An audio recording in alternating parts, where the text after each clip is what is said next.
The Saturday morning sun streamed through the windows of Chen's family restaurant as Marcus wiped down the tables for the breakfast rush.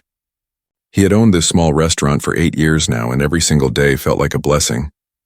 The neighborhood wasn't fancy. Most of his customers were working people who came for good food at fair prices. Marcus knew almost everyone by name. At exactly 9 o'clock, Marcus heard the familiar sound of the door opening. He looked up and smiled. It was David and his son Ethan, right on time like they had been every Saturday for the past 6 months. David was a quiet man in his late 40s who always wore simple jeans and plain shirts. Nothing about him stood out. He could have been a teacher, an office worker, or anyone else from the neighborhood. Ethan was 15 years old and sat in a wheelchair. He had cerebral palsy, which made his muscles tight and his movements difficult. His speech was slow and sometimes hard to understand, but Marcus had learned to listen carefully. The boy had the brightest smile Marcus had ever seen.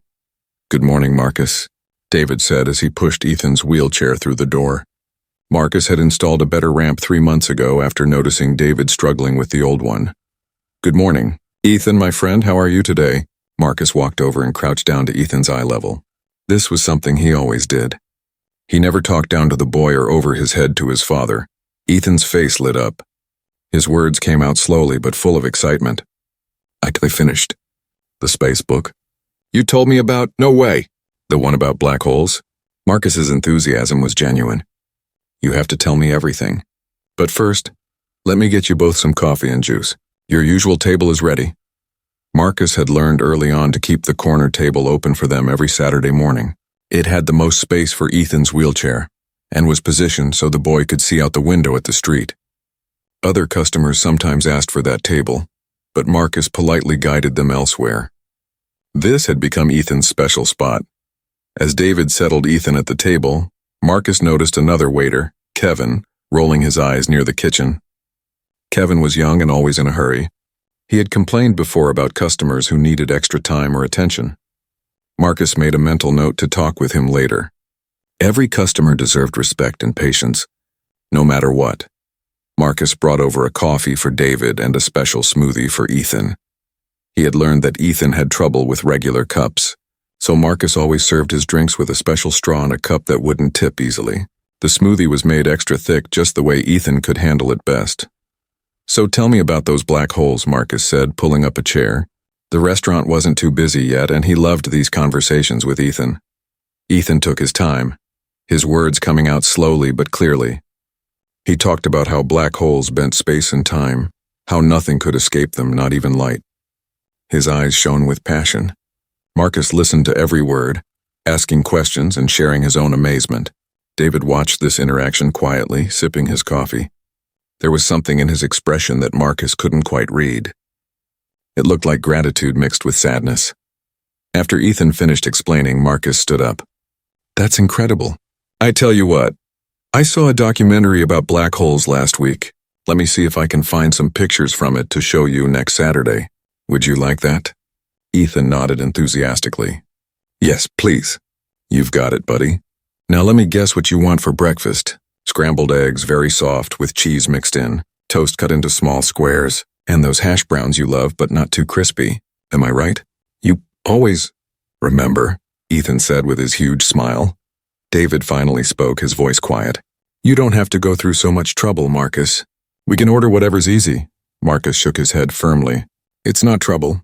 It's just breakfast the way Ethan likes it. That's what we do here. Everyone gets their food the way they enjoy it most." He went back to the kitchen and prepared Ethan's meal with care. The eggs needed to be soft enough for Ethan to handle easily. The toast had to be cut into pieces that Ethan could manage with his limited hand control. Marcus had learned all of this by paying attention and asking questions. He never made Ethan feel bad about his needs. When Marcus brought out the food, he also brought regular breakfast plates for David. As they ate, Marcus checked on them several times. Not in an annoying way, but like a friend making sure everything was good. He refilled coffee, brought extra napkins without being asked, and even sat down for a few minutes to chat about the weather and neighborhood news. At one point, Ethan knocked over his water glass. His arm had jerked suddenly, something that happens sometimes with his condition. The water spread across the table. Ethan's face fell and he looked embarrassed. Some other customers glanced over. Marcus was there in seconds with towels. No problem at all. These things happen to everyone. I knocked over a whole pitcher of juice yesterday in the kitchen. Made a much bigger mess than this. He cleaned up quickly while chatting casually, making sure Ethan knew there was nothing to feel bad about. Kevin, the younger waiter, muttered something under his breath about taking forever as he passed by. Marcus shot him a sharp look that said they would definitely be having a conversation later. After breakfast, as David paid the bill, he left his usual generous tip. "Thank you, Marcus. You have no idea what these Saturday mornings mean to us." "The pleasure is all mine," Marcus replied. "Ethan is one of my favorite people. I look forward to Saturdays all week." David looked at Marcus for a long moment as if he wanted to say something more, but he just nodded, smiled, and began pushing Ethan toward the door. "See you next week, Marcus," Ethan called out. "I'll have those black hole pictures ready for you," Marcus called back. After they left, Marcus turned to find Kevin leaning against the counter. The young man looked annoyed. "Why do you spend so much time with them? We have other customers." Marcus kept his voice calm but firm. "That boy and his father are customers too. They deserve the same respect and attention as everyone else. Actually, they deserve better treatment than what most places probably give them. Do you understand?" Kevin shrugged. "I guess. It just seems like a lot of extra work for one table." "It's not extra work. It's basic human decency. Ethan has cerebral palsy. That doesn't make him less important or less worthy of a good experience. Would you want people to treat your family member that way if they needed help?" Kevin looked down, somewhat ashamed. "No, I wouldn't." "Then treat every customer like they're your family. That's the rule in this restaurant. If you can't do that, maybe this isn't the right place for you to work." Marcus wasn't usually harsh with his staff, but this mattered to him deeply. The rest of the day went smoothly, but Marcus couldn't stop thinking about David and Ethan. There was something about the way David watched him interact with Ethan. It was like the man was surprised. Every single time that someone treated his son with genuine kindness and interest, that thought made Marcus sad. How many restaurants had made them feel unwelcome? How many people had stared or rushed them or treated Ethan like he was invisible? Marcus had grown up poor, the son of immigrants who worked 3 jobs between them to keep food on the table. His parents had taught him that every person had value and dignity, regardless of their circumstances. When he finally saved enough money to open his own restaurant, Marcus had promised himself it would be a place where everyone felt welcome. The rich, the poor, the old, the young, people with disabilities, everyone. A place where food was good and people were treated even better. That night, as Marcus closed up the restaurant, he made a note to print out some pictures of black holes and nebulae for Ethan. He also decided to research cerebral palsy more, so he could better understand what Ethan experienced, not because he had to, but because he cared. Ethan wasn't just a customer. He was becoming like a nephew to Marcus, and David was becoming a friend. As Marcus locked the front door and headed home, he felt grateful for his simple life and his small restaurant. He didn't need much to be happy, just honest work, good people, and the chance to make someone smile. If he could make Ethan's Saturdays a little brighter, that was worth more than any amount of money. 3 months had passed since that first Saturday morning conversation about black holes. The friendship between Marcus, David, and Ethan had grown deeper with each passing week. Marcus now looked forward to Saturday mornings almost as much as Ethan did. He would spend Friday evenings finding interesting articles, pictures or videos about space astronomy, or whatever topic Ethan was currently excited about. One particular Saturday morning started differently. When David pushed Ethan through the door at 9 o'clock, Marcus immediately noticed something was wrong. Ethan's usual bright smile was missing. His head hung low and he wouldn't make eye contact. David's face looked tired and stressed. Marcus brought them to their corner table as always, but his heart felt heavy seeing Ethan so sad. "Rough morning?" he asked David quietly. David sighed deeply. "Rough week, actually. Ethan had a bad experience at school. Some kids were unkind." Marcus felt anger flash through him, but he kept his voice gentle. "I'm sorry to hear that, buddy," he said to Ethan. "Do you want to talk about it, or would you rather just have a good breakfast and forget about those silly kids?" Ethan's eyes filled with tears. His words came out even more slowly than usual, broken by emotion. "They said I'm weird. That I talk funny. They laughed. Marcus pulled up a chair and sat down at Ethan's level. His own eyes felt wet, but he blinked the tears back. Listen to me, Ethan, those kids are wrong. You're not weird. You're one of the smartest people I know. You understand things about space and science that most adults can't even begin to grasp. Do you know what's really weird? People who are mean to others for no reason.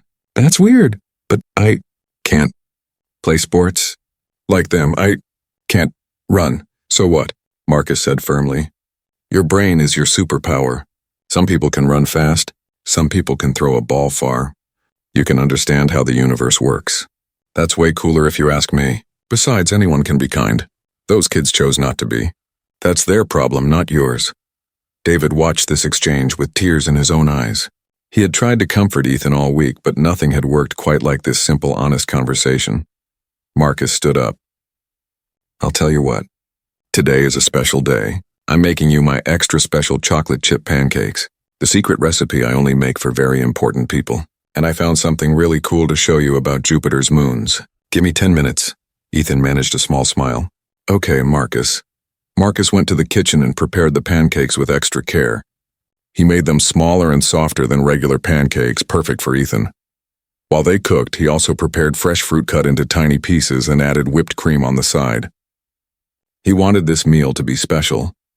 But as Marcus worked, he overheard other customers talking. 2 men at a nearby table were complaining loudly. That kid comes here every week, one of them said. Takes up the best table. Makes those weird noises. I don't know why they don't just order takeout. The other man agreed. I know, right? It's uncomfortable. I'm trying to eat. Marcus felt rage building inside him. He took a deep breath and finished plating Ethan's pancakes. Then he walked over to the 2 men's table. His voice was calm but cold as ice. Gentlemen, I need to speak with you outside for a moment. The men looked surprised but followed Marcus to the front of the restaurant. Once outside, Marcus crossed his arms and looked them straight in the eyes. What you said in there was disgusting. That boy's name is Ethan. He's 15 years old and he's one of the kindest, smartest people you'll ever meet. He has cerebral palsy, which means his muscles don't work the way yours do, but his brain works just fine. Actually, probably better than yours based on what I just heard. One of the men started to protest. We have a right to our opinion. Marcus cut him off. No, you have a right to leave and never come back. This restaurant is for people who treat others with respect. Everyone is welcome here. People of all backgrounds, all abilities, all circumstances. Everyone except bullies. You're not welcome here anymore. Find somewhere else to eat. The men looked shocked. One of them got angry. We're paying customers. You can't kick us out for talking. I absolutely can. This is my restaurant, and I choose who eats here. People who make other customers feel uncomfortable are not welcome. Ethan and his father have never made anyone uncomfortable. They sit quietly, eat their meal, and mind their own business. You two are the problem, not them. Now leave. The men left, muttering angrily and promising to leave bad reviews online. Marcus didn't care. He went back inside, washed his hands, and brought Ethan's special pancakes to the table. Ethan's eyes lit up when he saw them. Chocolate chip. The best chocolate chip pancakes in the city, Marcus announced. And look what else I have. He pulled out his phone and showed Ethan pictures of Jupiter's icy moon Europa. Scientists think there might be an ocean under all that ice. Maybe even life. Can you imagine? For the next 30 minutes, Marcus sat with Ethan and David, showing them pictures and talking about space exploration. Other customers came and went, but Marcus made sure to spend this time with Ethan. He watched as the sadness slowly left the boy's face, replaced by wonder and excitement. David finally said, Marcus, you have other customers. We're taking up too much of your time. Marcus shook his head. My staff can handle things. This is where I want to be right now. He paused, then added quietly, I kicked 2 customers out earlier. They were saying rude things about Ethan. David's face darkened. You didn't have to do that. We're used to it. Well, you shouldn't have to be used to it. And I absolutely did have to do it. This is supposed to be a safe place. A place where everyone can just enjoy good food and feel welcome. If people can't understand that, they can eat somewhere else. Ethan reached out slowly and put his hand on Marcus's arm. Thank you, Marcus. You're my best friend. Marcus felt his throat tighten with emotion. You're my best friend too, buddy. And don't you ever forget that you're special and important no matter what anyone says. After David and Ethan left that morning, several other customers approached Marcus. One older woman said, "I saw what you did with those rude men earlier. Good for you. This world needs more people like you." Another customer, a young mother with 2 small children, said, "My son has autism. We've been kicked out of restaurants before because he makes loud noises sometimes. Thank you for creating a place where everyone belongs." Marcus felt humbled by their words. He had just been doing what felt right. But apparently, doing what felt right was rare enough to be remarkable. That thought made him sad, but also more determined to keep his restaurant a welcoming space. The following Saturday, Ethan arrived with a big smile. He had a folder in his lap. "I made something for you." Inside the folder were drawings. Ethan had drawn pictures of planets, stars, and Marcus standing in front of his restaurant. The drawings were shaky and uneven because of Ethan's limited hand control, but they were beautiful. At the bottom of one drawing, in careful, shaky letters, Ethan had written, "My friend Marcus." Marcus felt tears rolling down his face. He didn't try to hide them. "Ethan, this is the most wonderful gift anyone has ever given me. Can I hang these up in the restaurant?" Ethan nodded eagerly. "Yes." Marcus immediately found frames for the drawings and hung them on the wall near the corner table. Other customers asked about them, and Marcus proudly explained that his young friend Ethan had made them. The drawings became a fixture of the restaurant, and customers often stopped to admire them. As weeks went by, Marcus noticed other changes. David started to relax more. He smiled more often. He shared more about his life with Ethan, about how lonely it could be sometimes, how hard it was to find places where they felt truly welcome. Marcus listened and never judged. He just offered friendship and understanding. Ethan began bringing friends from his adaptive sports program to the restaurant. Marcus treated each of them with the same care and respect he showed Ethan. He learned their names, their dietary needs, their interests. Soon, Saturday mornings became a gathering time for several families with disabled children. Marcus had accidentally created a community. One mother approached Marcus one Saturday and said, "You have no idea what this means to us. Most places make us feel like we're bothering everyone just by existing. Here, our kids are just kids. They're treated like they matter. That's everything." Marcus trained his entire staff on working with customers who had different needs. He showed them how to be patient, how to listen, how to modify orders, how to make everyone feel valued. Kevin, the young waiter who had complained at first, completely changed his attitude. He became one of the best at working with the adaptive sports group, learning from Marcus's example. David watched all of this happen. He watched Marcus turn his small neighborhood restaurant into a place of genuine inclusion and warmth. He watched Marcus spend money on accessibility improvements without expecting anything in return. He watched Marcus defend Ethan and other children like him without hesitation. One Saturday after breakfast, David said, "Marcus, can I ask you something personal? Why do you do all this? You go far beyond what any restaurant owner would do." Marcus thought for a moment. "My parents worked so hard when I was growing up. We were poor. Sometimes people looked down on us because we didn't have much. I remember my father once being asked to leave a fancy restaurant because his English wasn't good enough, and he was making other customers uncomfortable. I was 8 years old. I'll never forget the shame on his face. I promised myself that if I ever had my own place, nobody would ever feel that way. Everyone would be welcome. Everyone would be treated with dignity. That's all." David nodded slowly, his eyes glistening. "You're a good man, Marcus. The world needs more people like you." "The world needs more people who treat others like people," Marcus corrected. "That shouldn't be special. That should be normal." But David knew it wasn't normal. In his world, Marcus was extraordinary, and David had started to think about how he might thank this humble restaurant owner who had given his son something priceless: genuine friendship and a place to belong. Marcus arrived at his restaurant early on Monday morning, just like he did every day. He loved the quiet moments before opening, when he could prep the kitchen and prepare for another day. The sun was just beginning to rise as he unlocked the front door and stepped inside, but something was wrong. There was a paper taped to the door. Marcus's stomach dropped as he pulled it off and read it. His hands began to shake. It was an eviction notice. His landlord, Mr. Peterson, was selling the building to a development company. The new owners wanted to tear down the old structure and build luxury apartments. Marcus had 30 days to vacate the property. 30 days to close down his restaurant, the business he had spent 8 years building from nothing. Marcus stumbled inside and sat down at the nearest table. He read the notice 3 more times, hoping he had misunderstood. But the words were clear.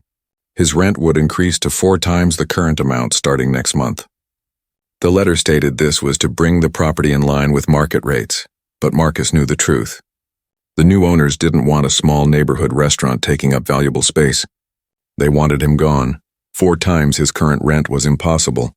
Marcus barely made enough profit to support himself and pay his 6 employees. He had never focused on making lots of money. He focused on serving good food at prices working families could afford. Now that decision was going to cost him everything. For the next week, Marcus tried desperately to find a solution. He went to 3 different banks asking for loans to afford the new rent or to buy the building outright. Every bank rejected him. His restaurant made steady money, but not enough to justify such a large loan. The building itself would cost almost $2 million to purchase. Marcus had maybe $40,000 in savings. It might as well have been $40. He looked for other locations, but everything in the neighborhood was either too expensive or too small. Moving would mean leaving behind his regular customers, the community he had built. Some of his customers had been coming since the very first day he opened. They were like family. Marcus tried to keep up a brave face at work. He didn't tell anyone about the eviction notice. His staff needed their jobs, and he didn't want to worry them until he absolutely had to. But the stress was eating him alive. He barely slept. He barely ate. He kept trying to think of solutions that didn't exist. Saturday morning came. Marcus almost called David to cancel, to make up some excuse about why he couldn't see them today. He didn't want Ethan to see him like this, barely holding himself together. But he couldn't bring himself to disappoint the boy. Besides, seeing Ethan's smile might be exactly what he needed to get through this nightmare. At 9 o'clock sharp, David pushed Ethan through the door. Marcus forced a smile and greeted them warmly, but his eyes were red from lack of sleep and his hands trembled slightly as he brought them their drinks. Ethan noticed immediately. "Marcus, are you... Okay, you look sad." David studied Marcus's face carefully. "Ethan's right. What's wrong?" Marcus tried to brush it off. "Just tired, that's all. How was your week?" But Ethan wasn't easily fooled. "Something's wrong, I can tell." Marcus sat down heavily in the chair across from them. He was too exhausted to keep pretending. "I'm sorry, buddy. You're right. Something is wrong. But I don't want to burden you with it. This is supposed to be your happy time." David leaned forward. "Marcus, you've been there for us every single week. Whatever it is, let us help if we can." "What's going on?" Marcus took a deep breath and told them everything. About the eviction notice, the rent increase, the failed loan applications, the impossible search for a new location. As he spoke, his voice cracked with emotion. "I have 3 weeks left. Then I'll have to close down. 6 people will lose their jobs. All my regular customers will lose their gathering place. And I won't get to see you and Ethan anymore." That last part hurt more than Marcus expected. He had come to care deeply about this father and son. Ethan's eyes filled with tears. "No, you can't close. This is my favorite place." David put his hand on Ethan's shoulder to comfort him, but his eyes stayed locked on Marcus.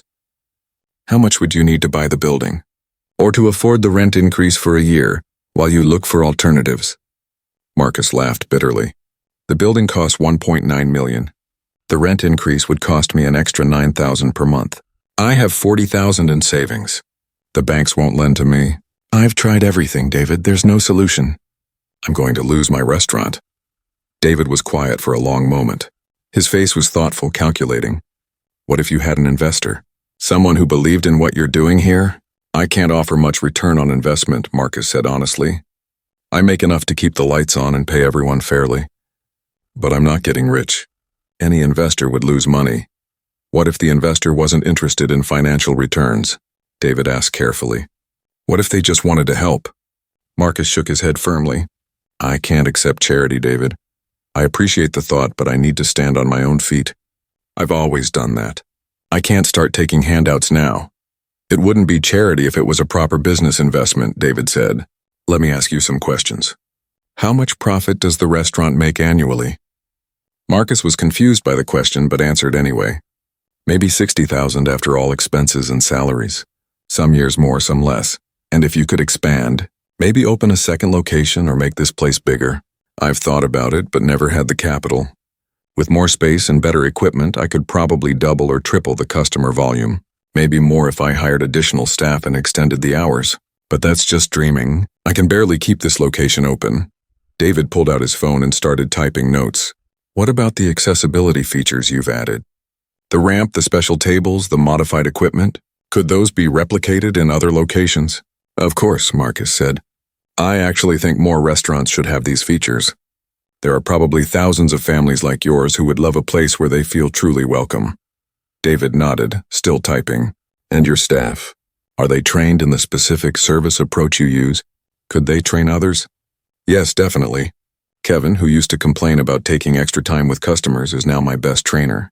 He teaches new staff how to be patient and accommodating. Why are you asking all these questions? David looked up from his phone. Because I'm trying to understand the full business model. Marcus, I want to propose something, but I need you to hear me out completely before you say no. Can you do that?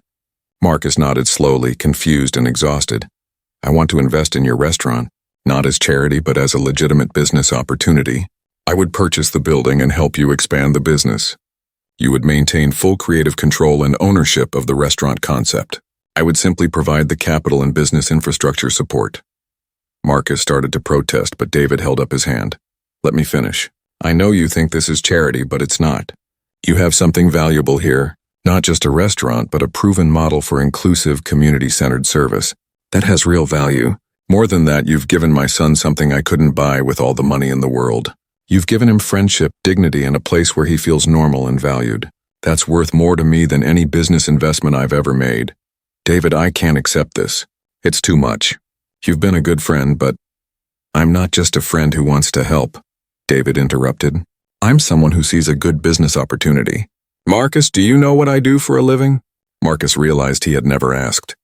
David always seemed like just a regular guy, a father trying to give his son a good life. No, I don't actually. David took a deep breath. My name is David Richardson. I'm the founder and CEO of Richardson Technologies. Maybe you've heard of it? Marcus felt like the floor had dropped out from under him. Richardson Technologies was one of the biggest software companies in the world. Marcus had seen their name in the news on products everywhere. They were worth billions. And David Richardson, the CEO, had been coming to his small neighborhood restaurant every Saturday for nearly a year, dressed in jeans and a regular shirt, never mentioning who he was. You're that David Richardson? Marcus could barely speak. I am.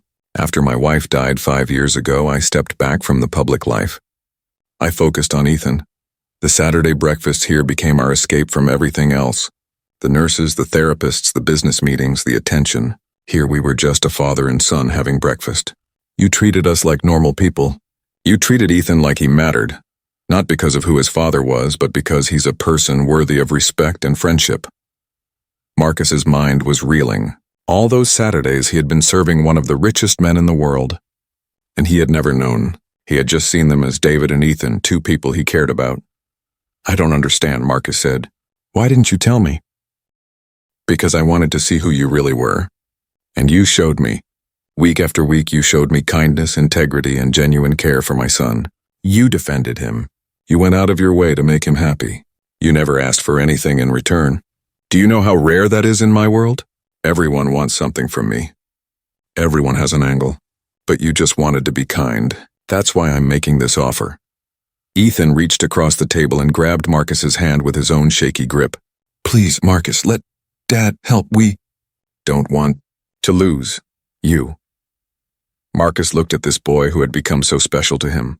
Then he looked at David, who was watching him with sincere, hopeful eyes. His mind was spinning with the impossibility of the situation.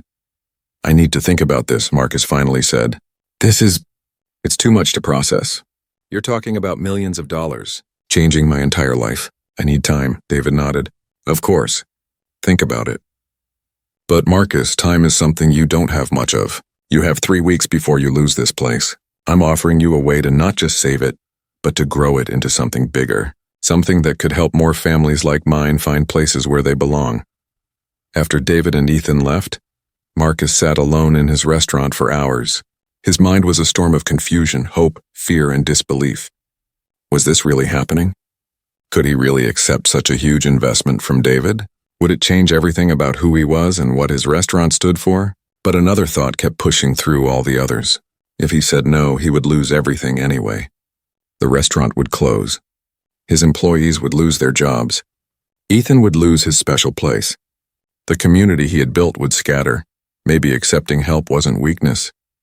Maybe it was the smart thing to do. Maybe it was even the right thing to do, if it meant he could continue serving people who needed a place to belong. Marcus closed his eyes and thought about his parents, who had worked so hard to give him opportunities. They had accepted help when they needed it, even though it hurt their pride. And they had always told him that accepting help with grace was just as important as giving it. He still didn't know what he would decide. But for the first time in a week, Marcus felt a small spark of hope. Marcus spent 3 sleepless nights thinking about David's offer. His mind went in circles, weighing every aspect of the decision. On one hand, accepting help from David meant saving his restaurant, keeping his employees working, and maintaining the community space he had created. On the other hand, it felt like giving up his independence, the thing he had valued most since opening the restaurant. By Wednesday morning, Marcus had made his decision. He called the number David had given him and left a message. "David, it's Marcus. I've thought about your offer. Can we meet tomorrow morning to talk? Come alone if possible. I need to speak with you privately." Thursday morning at 8 o'clock, before the restaurant opened, David arrived. He was dressed differently than usual, wearing an expensive suit that probably cost more than Marcus's entire wardrobe. This was David Richardson, the CEO, not David the casual Saturday breakfast father. The transformation was startling. "Thank you for coming," Marcus said, offering David a cup of coffee. "I wanted to talk before I give you my answer." David sat down at the corner table, Ethan's usual spot. "I understand. This is a big decision." Marcus sat across from him. "I need to be honest with you about something. I'm terrified, not of accepting help, but of what might change. This restaurant is more than a business to me. It's my life's work. It's a place where everyone belongs. I'm afraid that if we make it bigger, if money gets involved, it might lose that heart. It might become just another restaurant focused on profit instead of people." David nodded slowly. "That's a valid concern. Can I be honest with you too?" "Please." "I've built a company worth billions of dollars," David said. "I've made more money than I could spend in 10 lifetimes. But you know what I learned? Money doesn't buy the things that really matter. It doesn't buy genuine friendship. It doesn't buy people treating your son like he's valuable and important. It doesn't buy the feeling Ethan gets when he walks through your door and knows he's welcome exactly as he is." David paused, his voice becoming emotional. "My wife died when Ethan was 10. The last thing she said to me was, 'Make sure he knows he's loved. Make sure he knows he belongs in this world.' I've tried, Marcus. I've hired the best therapists, the best teachers, the best doctors. I've donated millions to disability organizations. But none of that gave Ethan what you gave him. A friend who sees him as Ethan, not as a disability. A place where he's treated like any other kid." Marcus felt his own eyes getting wet. "He's a special boy. Anyone who takes time to know him can see that." "That's exactly the point," David said intensely. "Most people don't take the time.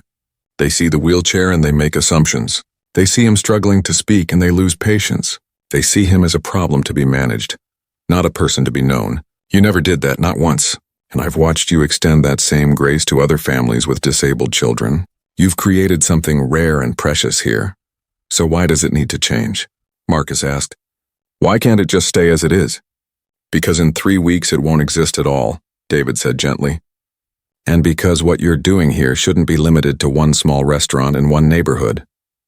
There should be more places like this, more communities where people with disabilities and their families can feel normal and welcome. You could create that, Marcus.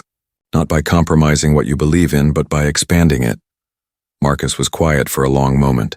Finally he spoke. "If I accept your investment, I have conditions. Non-negotiable conditions. I'm listening. First, the restaurant's mission stays the same. Everyone is welcome, everyone is treated with dignity, and profit is never more important than people. Second, I maintain full control over hiring, training, and daily operations. The heart of this place comes from how we treat people, and I can't let that be decided by spreadsheets and business consultants. Third, We never raise prices to the point where working families can't afford to eat here. This isn't going to become some fancy place where only rich people feel comfortable." David smiled. "Agreed to all three. Anything else?" "Yes. If this partnership doesn't work out, if we disagree about the direction, I want the option to buy you out over time. Even if it takes me 20 years, I want to know I can eventually own this independently again. I'm not looking for a forever handout." "Done," David said immediately. "I'll have my lawyers draw up a partnership agreement that gives you all of that in writing. But Marcus, I need you to understand something. This isn't a handout. This is an investment in something I believe in. You're not taking from me. You're giving me a chance to be part of something meaningful." Marcus took a deep breath. "Okay, then yes. I accept your offer. Let's save this restaurant and see what else we can build." David reached across the table and shook Marcus's hand firmly. "You won't regret this. Now let's talk details. My business team is ready to move quickly. We have 2 weeks to negotiate with your landlord and finalize the building purchase." Over the next several hours, David explained the plan. His company would purchase the building for $2 million, securing Marcus's location permanently. They would renovate and expand the restaurant space, adding more seating, upgrading the kitchen, and improving accessibility features throughout. David's team would handle all the legal, financial, and administrative aspects, leaving Marcus free to focus on food and hospitality. "What about my staff?" Marcus asked. "I can't lose the people who've been with me." "They all keep their jobs," David assured him. "In fact, we'll need to hire more people as we expand. Your current staff can help train the new hires. I'm also setting up benefits packages for all employees, health insurance, retirement contributions, the things small businesses usually can't afford." Marcus felt overwhelmed. "This is really happening? This isn't some dream I'm going to wake up from?" David laughed. "It's really happening. My team is already drawing up the paperwork. By next week, we'll have stopped the eviction and started the renovation planning. Can we keep this quiet?" Marcus asked. "I don't want media attention. I don't want people coming here because some billionaire invested in my restaurant. I want them to come because the food is good and they feel welcome." "Absolutely," David agreed. "I've lived a quiet life for 5 years. I'm not interested in publicity either. This is between us." Marcus had one more question. "Why did you wait so long to tell me who you were?" "You've been coming here for almost a year." David's expression turned serious. "Because I needed to know you were real. I've met a lot of people who act kind and generous when they know I'm David Richardson, billionaire. They want investments, donations, connections. But very few people are genuinely kind when they think I'm just a regular person. You were kind to a stranger and his disabled son because that's who you are, not because of what you could get from me. That's why I trust you with this investment. That's why I know you'll use it the right way." On Saturday morning, when Ethan arrived at the usual time, Marcus was ready with big news. He had spent the previous day telling his staff about the partnership and assuring them their jobs were safe. They had cried with relief and excitement. Kevin, the young waiter, had hugged Marcus and thanked him for not giving up. "Ethan, buddy, I have something to tell you," Marcus said as he brought them their usual breakfast orders. "Your dad and I are becoming business partners. The restaurant isn't closing. In fact, we're going to make it even better." Ethan's face exploded into the biggest smile Marcus had ever seen. "Really? We can keep coming?" "Every Saturday morning, just like always," Marcus promised. "Your table will always be waiting." Ethan clapped his hands together, a gesture that took enormous effort with his limited motor control but expressed pure joy. "Best news ever." David watched the exchange with deep satisfaction. "I should mention, Marcus, that once the renovation starts, we'll need to close for about a month. But we'll find a temporary location for you to operate from if you want. I don't want your regular customers to lose their gathering place." "That would be incredible," Marcus said. "Let me talk to them, see what they need." Over the following week, David's team moved with impressive speed. Lawyers negotiated with the landlord and secured the building purchase. Architects met with Marcus to discuss renovation plans, always deferring to his vision. Business consultants analyzed the restaurant's operations, but only to support and improve them, never to change the fundamental mission. Marcus insisted on one specific renovation feature. He wanted a wall of photographs, showing all the regular customers who had made the restaurant special over the years. Pictures of families, elderly couples, children, people with disabilities, everyone who had found community there. He wanted new customers to see immediately what the restaurant stood for. The story began to leak out slowly, not through media coverage but through neighborhood word of mouth. "Did you hear Marcus saved the restaurant? Got some kind of investor. They're going to make it bigger." Customers stopped by to express their relief and excitement. The outpouring of support showed Marcus just how much the restaurant meant to the community. One evening, as Marcus was closing up, his elderly landlord, Mr. Peterson, stopped by. The old man looked guilty. "I'm sorry about the eviction notice," he said.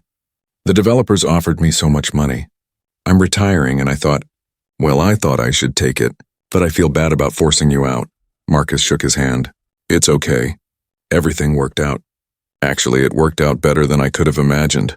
I heard you found an investor willing to buy the whole building," Mr. Peterson said. "Must be someone with deep pockets." The developers were offering $1.8 million. "Your investor paid $2 million. Marcus smiled. "He believes in what we're doing here. That's worth the extra money to him." After Mr. Peterson left, Marcus sat alone in his quiet restaurant.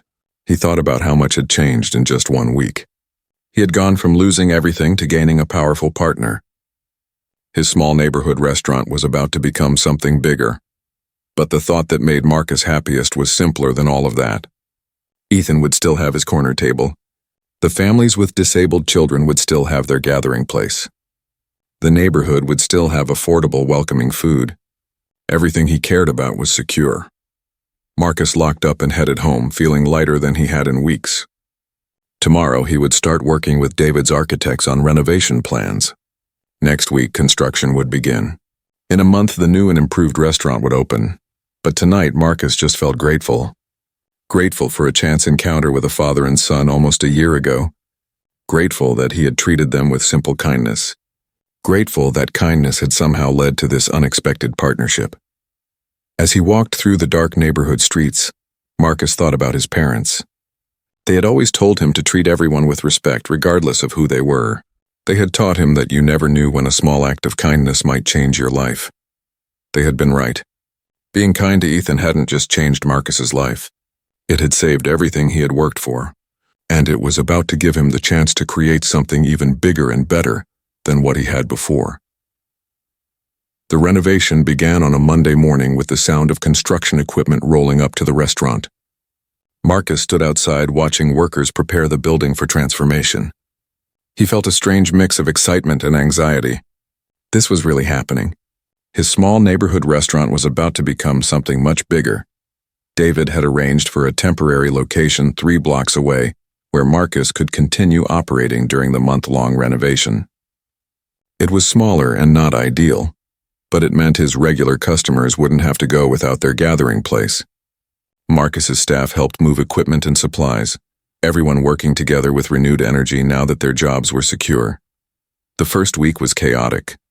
Marcus tried to maintain normal operations at the temporary location, while also meeting with architects, designers, and contractors about the renovation.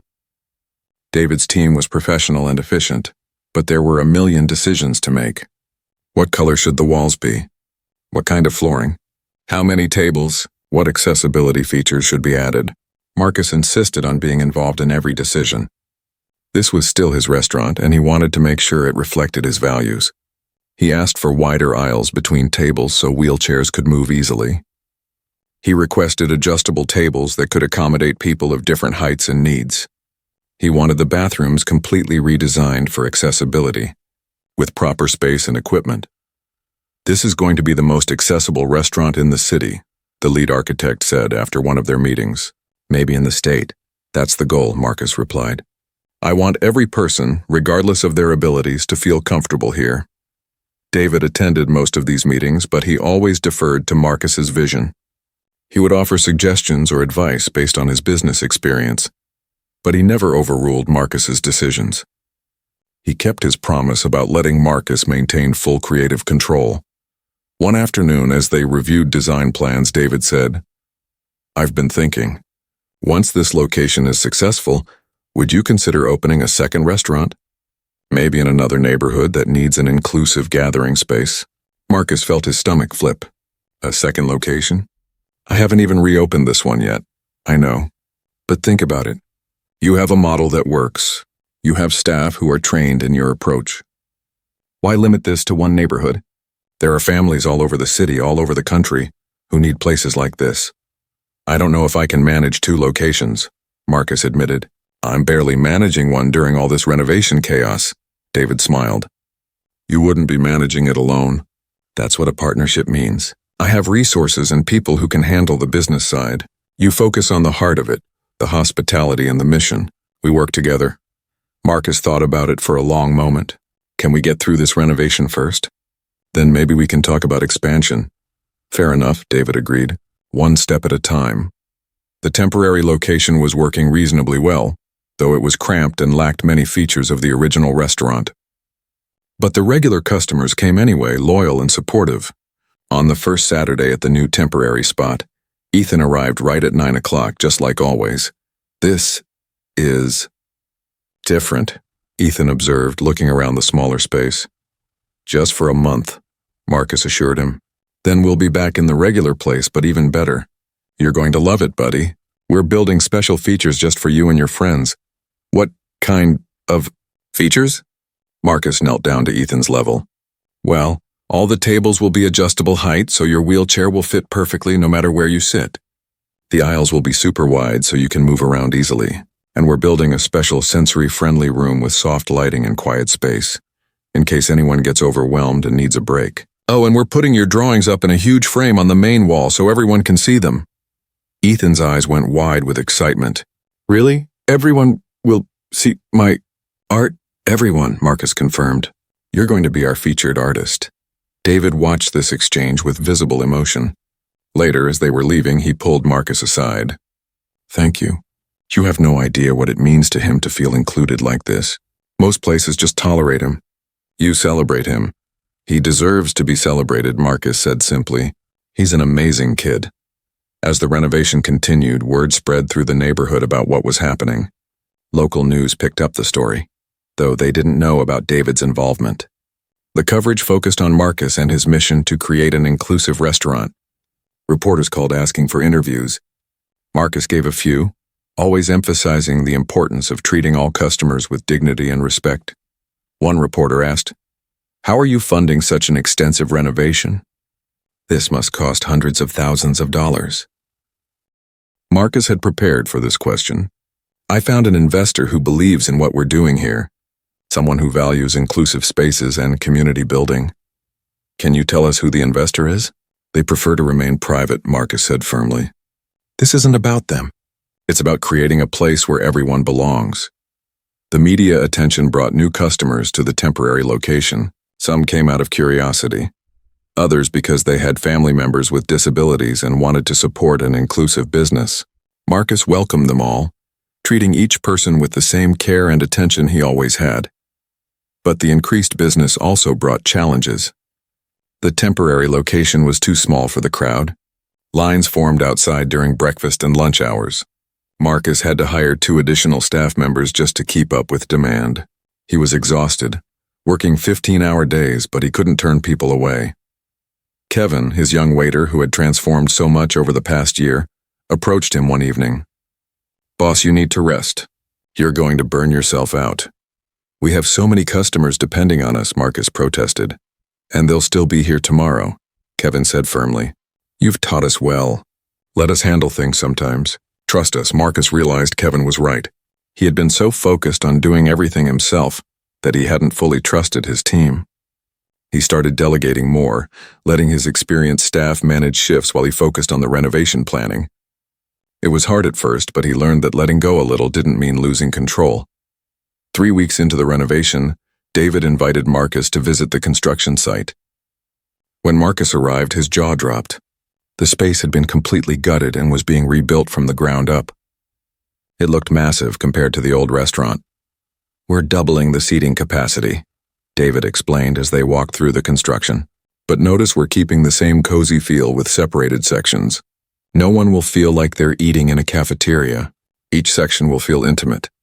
Marcus saw the wide aisles, the custom tables, the beautiful new kitchen equipment. He saw the sensory-friendly room being built, with soft colors and soundproofing. He saw where his wall of customer photographs would go, where Ethan's drawings would be displayed prominently. "This is incredible," Marcus said. his voice full of emotion. "This is everything I dreamed of but never thought I could afford." "You earned this," David said, "by being a good person and building something meaningful. Now you get to see it reach its full potential."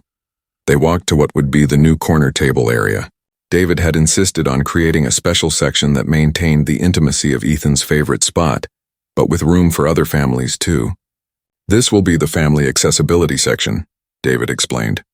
"Not segregated from the rest of the restaurant, but designed with extra space and features for families with special needs." Marcus noticed something carved into the wooden frame being installed on the wall. He stepped closer to read it. In elegant letters it said, "Everyone belongs here, no exceptions." "That's our mission statement," David said quietly. "Your mission statement, really? I just had it made permanent." Marcus felt tears running down his face. He had spent so many years trying to create a place of belonging on a shoestring budget, doing the best he could with limited resources. Now he was seeing that dream realized in ways he never imagined possible. "I won't let you down," Marcus promised. "I'll make this place live up to that statement every single day." "You already do," David replied. "That's why I invested in you." The final week before reopening was a whirlwind of activity. Final construction touches, furniture delivery, equipment installation, staff training in the new space. Marcus worked alongside his team, arranging tables, organizing the kitchen, making sure every detail was perfect. He had kept his promise about including photographs of regular customers. Working with his staff, he had collected dozens of photos over the past month. There was elderly Mrs. Chen who came every morning for coffee. There was the Rodriguez family with their daughter who had Down syndrome. There was Ethan, of course, smiling in multiple pictures. There were construction workers, office employees, homeless individuals who Marcus sometimes fed for free, everyone who had made the restaurant a community. The wall of photographs became the restaurant's heart. Above them, in large letters, were the words, "Our family." Anyone walking in would immediately see that this was a place that valued every person. On the night before the grand reopening, Marcus stood alone in the completed restaurant. The construction was finished. The equipment was installed. The tables were set. Tomorrow, they would open the doors and see if everything they had worked for would succeed. Marcus walked slowly through the space, touching tables, straightening chairs, remembering how this had all started. A simple act of kindness toward a man and his disabled son. He never could have predicted it would lead here. His phone buzzed. It was a text from David. "Ready for tomorrow? Ethan is so excited he can barely sleep. He wants to be first through the door." Marcus smiled and texted back. "Tell him his table is ready and waiting. See you at 9 a.m. sharp." He turned off the lights and locked the door. Tomorrow would be a new beginning. Not just for his restaurant, but for his life. He had learned that accepting help wasn't weakness. He had learned that partnerships could multiply your impact without compromising your values.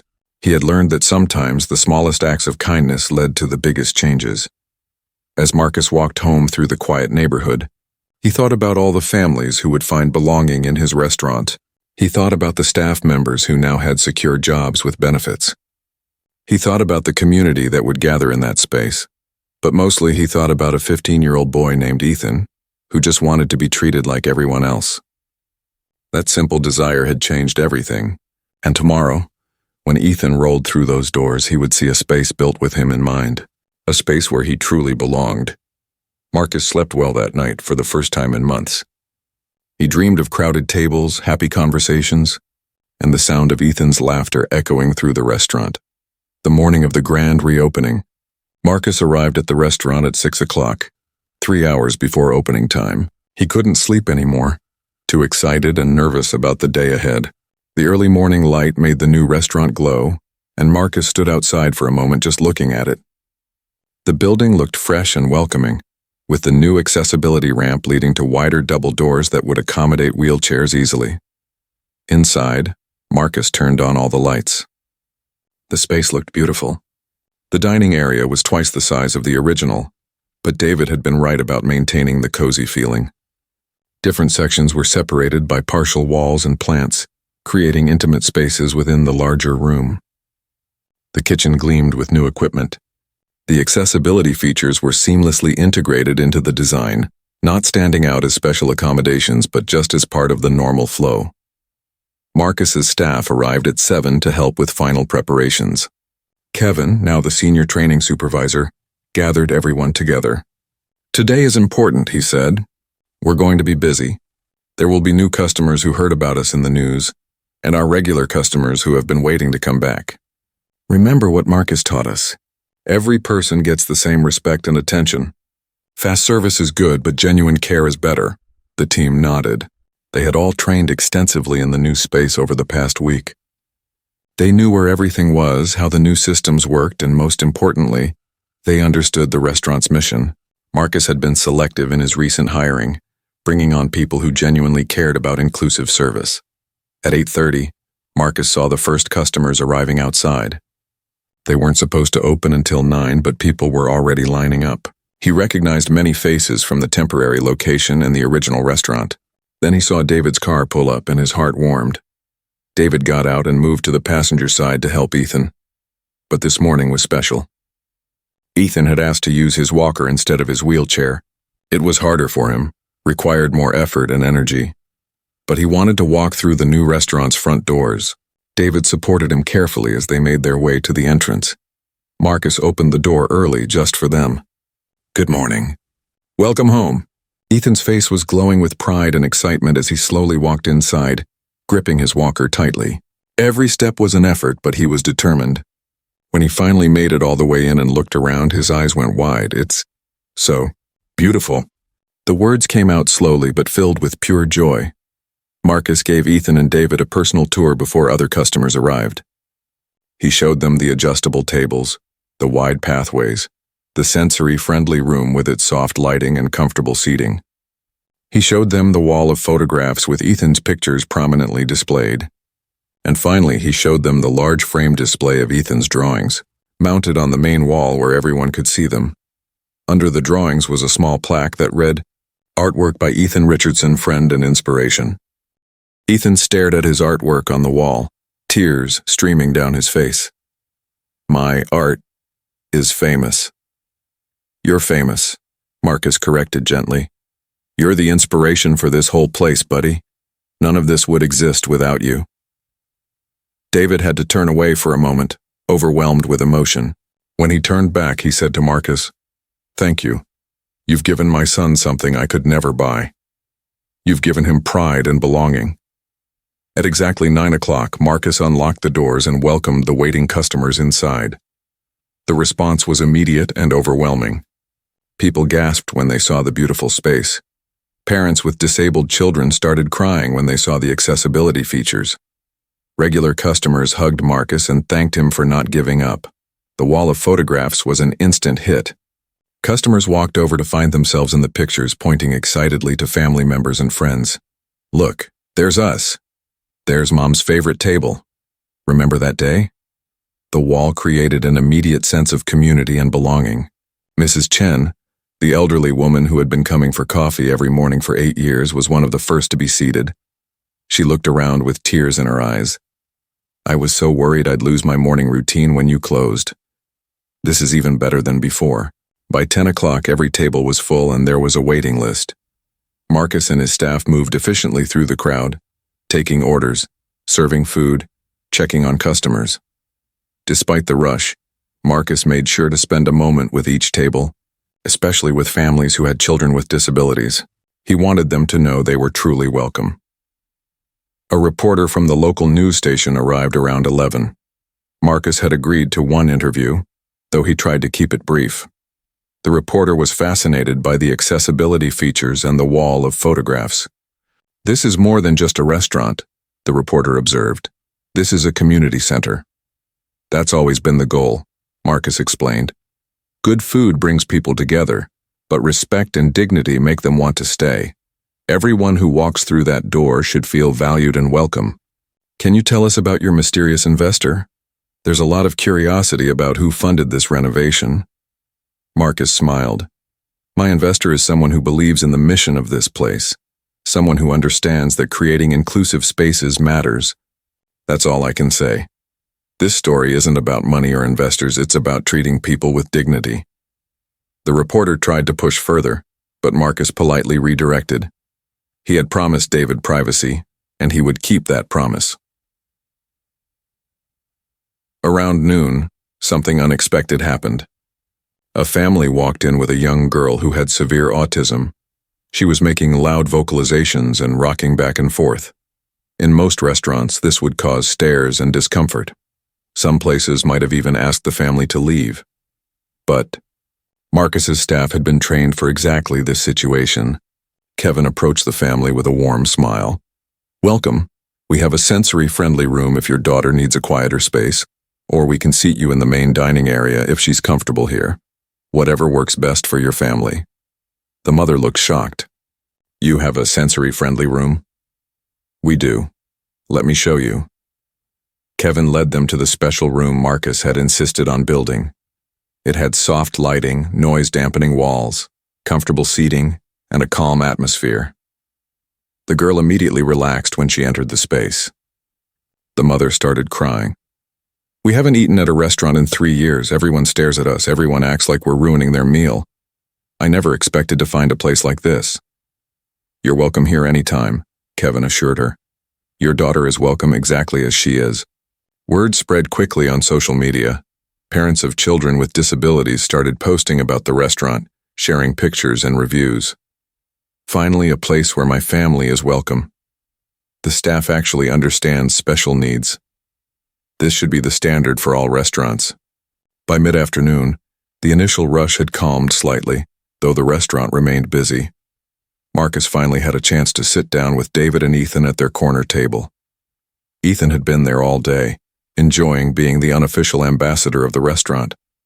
He had talked to dozens of customers, especially children, telling them about the space pictures Marcus had shared with him and the astronomy books he loved. "This has been the best day ever," Ethan said, his words coming more easily than usual because he was so happy and relaxed. "Everyone is so nice. Everyone belongs." David looked at Marcus. "You've created something special here, something that should be replicated everywhere." Marcus was about to respond when a well-dressed woman approached their table. She introduced herself as Dr. Sarah Kim, Director of the state's Disability Services Department. "I heard about your restaurant through the news coverage," she explained. "I had to come see it for myself. This is extraordinary. Have you considered expanding this model? There are communities all over the state that need inclusive spaces like this." Before Marcus could answer, David spoke up. "Actually, we've been discussing exactly that. A second location is already in the planning stages." Marcus looked at David in surprise. They had talked about eventual expansion, but he didn't know David had already started planning. Dr. Kim's face lit up. "Wonderful. I'd like to discuss potential partnerships with disability organizations. Maybe training programs where other restaurant owners can learn your approach. This could transform the entire hospitality industry." They exchanged contact information, and after Dr. Kim left, Marcus turned to David. "A second location is in planning? When were you going to tell me?" David grinned. "I was waiting for today to go well first, but Marcus, look around. This is a massive success. We have proof that your model works at scale. Why not share it with more communities?" Marcus looked around his packed restaurant. Every table was full of happy customers. Families with disabled children were eating without stress or judgment. Elderly people were chatting comfortably. Working-class families were enjoying affordable meals. Everyone truly belonged.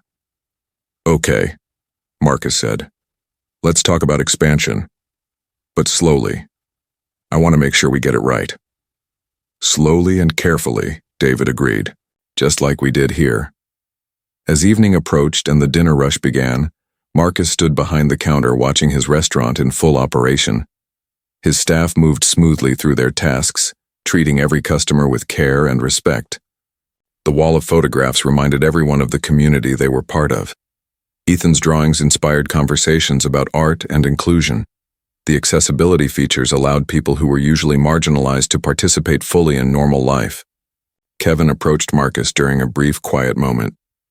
"Boss, this is incredible. A year ago, I complained about spending extra time with customers like Ethan. I was so wrong. Today, helping that family with the autistic daughter, that felt more meaningful than anything I've ever done in this job. You changed how I see people. Thank you for that." Marcus put his hand on Kevin's shoulder. You were willing to learn and grow. That's all anyone can ask. You're going to be an important part of the expansion. We need people who understand the mission and can teach it to others. As closing time approached, Marcus was exhausted but deeply satisfied. The first day had exceeded every expectation. They had served over 300 customers, received dozens of glowing reviews online, and made countless families feel welcome and valued. David and Ethan stayed until closing, not wanting the day to end. As Marcus locked up, David said, "1 year ago, I walked into a small neighborhood restaurant looking for a quiet place to have breakfast with my son. I found so much more than that. I found a friend who taught me that the most valuable things in life can't be bought. Thank you, Marcus." "Thank you for believing in what we're doing here," Marcus replied. "For giving us the resources to do it right." Ethan, exhausted from his big day, smiled sleepily. "Best restaurant in the world. Because of you, buddy," Marcus said, crouching down to Ethan's level one more time. "This is your place. Never forget that." 6 months later, Marcus stood in front of a second location in another neighborhood across the city. This one was even bigger, with even more accessibility features. The wall of photographs was already filling up with new families who had found a place to belong. Kevin was managing this location, applying everything Marcus had taught him. A third location was being planned. Dr. Kim had connected Marcus with disability advocacy groups across the state, and there was talk of creating a training program where other restaurant owners could learn the inclusive service model. But the original location remained the heart of everything. Every Saturday morning at 9 o'clock, David pushed Ethan through the doors and Marcus had their usual table ready. That simple weekly tradition, born from basic human kindness, had transformed into a movement that was changing how restaurants thought about accessibility and inclusion. Local news did a follow-up story 6 months after the reopening. The reporter asked Marcus what he had learned from the experience. "I learned that kindness multiplies," Marcus answered. "When you treat people with dignity and respect, it doesn't just make their day better. It inspires them to treat others the same way." Before I knew it, my entire staff was transformed. Then our customers started treating each other better. Now we're seeing other restaurants implement accessibility features. One small act of kindness to one boy started a ripple effect that's still spreading. "And what about your mysterious investor?" the reporter asked again. "Can you tell us who they are now?" Marcus smiled. "There's someone who understands that the best investments aren't measured in financial returns. They're measured in lives changed, communities built, and dignity restored. That's all that matters." That night, Marcus received a text from David. It was a picture of Ethan sleeping peacefully in his bed, clutching a framed photo of Marcus's restaurant. The caption read, "He talks about the restaurant every day. Says he wants to work there when he grows up. You've given him dreams for the future. How do I thank you for that?" Marcus texted back, "You already did. You took a chance on a small restaurant owner with a big heart and limited resources. You showed me that accepting help isn't weakness and that partnerships can multiply impact without compromising values. Thank you for believing in what we're building together." As Marcus prepared for bed, he thought about the journey from that first Saturday morning when he met David and Ethan to where they were now. He had almost lost everything. Instead, by staying true to his values and accepting help when it was offered, he had gained more than he ever imagined possible. The restaurant that had started as a simple place for good food had become a model for inclusive hospitality. The relationship that began as waiter and customer had become a genuine friendship and successful partnership. The small act of kindness that Marcus had shown to a disabled boy had transformed multiple lives and inspired a movement. And every Saturday morning, no matter how busy or successful the restaurants became, Marcus made sure he was at the original location at 9 o'clock. Because that's when Ethan arrived.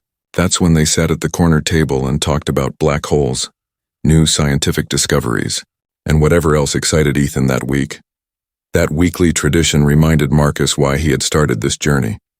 Not for money or recognition, but for the simple joy of making one boy feel valued and welcomed. Everything else was just a wonderful bonus that came from staying true to that basic human principle.